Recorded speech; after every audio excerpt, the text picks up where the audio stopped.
नमस्कार, मी मंदार जोशी. तारांगणमध्ये आपलं खूप खूप स्वागत. रसिको, सध्या मराठी रंगभूमीवर खूप चांगली नाटकं येत आहेत आणि त्यातलंच एक नाटक आता येतं आहे, जोडीचा मामला. आणि त्याची एकदम फ्रेश स्टारकास्ट आहे. माझ्याबरोबर वैभव आहे, पायल आहे, श्वेता आहे. तुमच्या तिघांचं मी खूप स्वागत करतो, कारण तुम्ही तिघं नवीन आहात, त्यामुळे एक नव्या एनर्जीने तुम्ही येत आहे आणि अशा लोकांशी बोलायला मला नेहमीच आवडतं आहे. तर तुमचं मी खूप स्वागत करतो. वैभव, तुझ्यापासून मी सुरुवात करतो.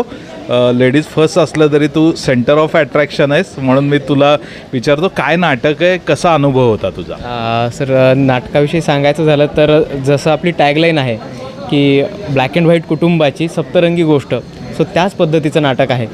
जेनझी म्हणू नका, मिलेनियल्स म्हणू नका, कुठल्याही काळातले माणसं या नाटकाशी रिलेट करू शकतात, कारण यातला विषय हा अगदी दाराशी आलेला आहे.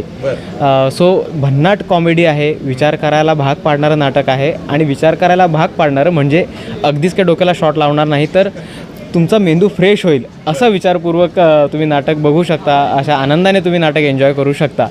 खूप छान वाटते. आणि आज मंदार सरांबरोबर मी बोलतो, जे की तारांगणचे सर्व आहेत. सो खूप छान वाटतं मंदार सर तुमच्याशी बोलताना. खूप छान. तू काय सांगशील पायल? आपण म्हणतो नाटक हे प्रबोधनाचं माध्यम आहे. तर प्रबोधन करताना खूप बेसिकली असं असतं की एखादी गोष्ट ट्रॅजेडी म्हणून मांडली की मग ती लोकांना रडून सांगितली की पोहोचते. पण आमचं अगदी उलट म्हणणं आहे की तुमच्यावर तुमच्या चेहऱ्यावर हसू आणून तुमच्यापर्यंत ती गोष्ट पोहोचणार आहे आणि तुम्ही ती एन्जॉय करणार आहात. एक छोटासा प्रश्न डोक्यात नक्की घरी जाताना असेल तुमच्या, पण तरी पण काय याचं सोल्युशन आहे हे आता प्रत्येकाने शोधायचं आहे. हे आपण एक समाजाचा भाग म्हणून आपण हे नक्कीच प्रयत्न करतो की काहीतरी आपल्याला सोल्युशन हवं असतं प्रत्येक प्रश्नावर. ओके, तर आम्ही प्रश्न मांडू आणि त्याचं सोल्युशन शोधू आपण. हे नाटक 13 पात्रांचं आहे, पण हे पात्र अशी आहेत की तुम्ही नक्की सांगाल की ह्यातलं माझं पात्र कोणतं, आणि हे ठिकठिकाणी तुम्हाला वाटेल की नाही हे पात्र. तसं वेगवेगळ्या रंगांनी सप्तरंगी भरलेलं हे नाटक आहे. तर तुम्ही नक्की बघा की हे तुमचं पात्र यातलं कोणतं आहे. तुम्ही नाटक बघायला येताना वेगळे असेल आणि नाटक बघून झाल्यानंतरचं तुमचा जो थॉट असेल तो नक्कीच वेगळा असेल. मला सांगा, तुम्ही मुळात तिघं आहात कुठले, तर ते आपल्या प्रेक्षकांना सांगा. मी पुण्याची आहे, मूळची पुण्याची आहे. आणि पुण्यात मी प्रायोगिक रंगभूमीवर काम करते आहे. काही वेबसिरीज, शॉर्ट फिल्म असं चालू आहे.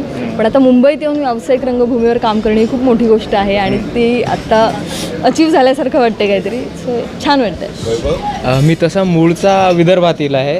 शेगाव गजानन महाराजांचं जे आहे त्याच्या जवळ गाव आहे माझं. कोणतं गाव? ज्ञानगंगापूर. सो आणि थँक्यू. सो 2006 पासून मी पुण्यात आहे. सो पुणेकर म्हणायला पण हरकत नाही आहे आता खरं तर मला. 2006 पासून पुण्यात आहे. इंजिनिअरिंग तिथेच झालं. नंतर हां, म्हणजे इलेक्ट्रॉनिक्स इंजिनिअरिंग DY पाटील. ती नंतर परंपरेची मला अशी जाणीव झाली की जनरली असं होतं की अरे हा ॲक्टर आहे, अरे इंजिनियर होता, करेक्ट, हेच आहे योग्य. सो घरच्यांचा सपोर्ट आहे, त्यामुळे आज मी हे करू शकतो आहे. व्यावसायिक रंगभूमीवर पण काही नाटकं केली आहेत. पुण्यातून एक 6-7 नाटकं केली आहेत. काही वेबसिरीजमध्ये काम केलं आहे, सिरियल्समध्ये काम केलं आहे. पण तरीही मुंबईतून हे प्रायोगिक नाटक, व्यावसायिक माझं पहिलं नाटक आहे आणि अद्वैत थिएटर्सचं नाव जोडलं जातं आहे. दृष्टी संस्था ही आमची जवळची अगदी आमची संस्था आहे आणि त्यामध्ये आम्ही अनेक नाटकं केलेली आहेत. सो हे जे काही कॉम्बिनेशन होतं आहे श्रेयस सरांचं आणि लेखक आपले चैतन्य कुलकर्णी आणि राहुल सर, सो खूप एक्साइटमेंट आहे. आणि नक्कीच जेवढ्या एक्साइटमेंटने आम्ही सध्या बोलतो आहे त्यापेक्षा कैक पटीने एक्साइटमेंटने तुम्हाला आम्ही आमचा शो दाखवू आणि तुम्हाला ते एक्साईट करूनच जाईल. मी पुण्यात मावळ तालुक्यातली आहे, कामशेत या गावातून.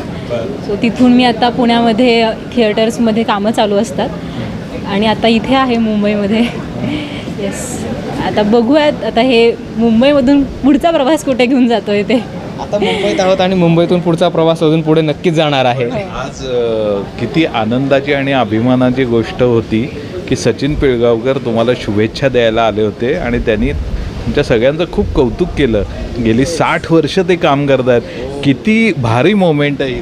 मला सचिन सरांबद्दल असं म्हणावंसं वाटेल की ती युनिव्हर्सिटी आहे. म्हणजे ते काही असं स्पेशलायझेशन नाही आहे की सायन्सचं कॉलेज आहे काय, ती युनिव्हर्सिटी, त्यात सगळंच आहे.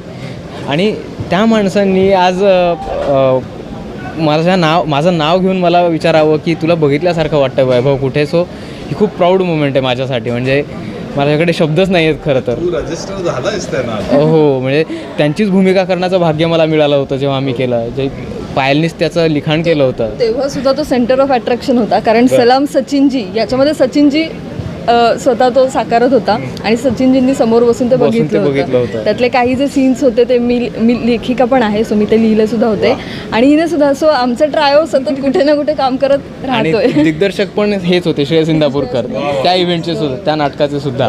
सो खूप छान वाटलं आज सचिन सरांनी. खूप छान. मला वाटतं की खूप नव्या दमाचे तुम्ही तिघही आहात, त्यामुळं तुमचं खूप कौतुक आहे. आता आम्ही हे नाटक बघू आणि बघितल्यानंतर मी तुमच्याशी पुन्हा बोलेन, कारण जसं सचिनजी म्हणाले तसं नाटक बघितल्याशिवाय मी फार नाही तुमच्याशी गप्पा मारू शकत. तर मी नाटक आधी बघतो आणि पुन्हा तुमच्याशी बोलतो.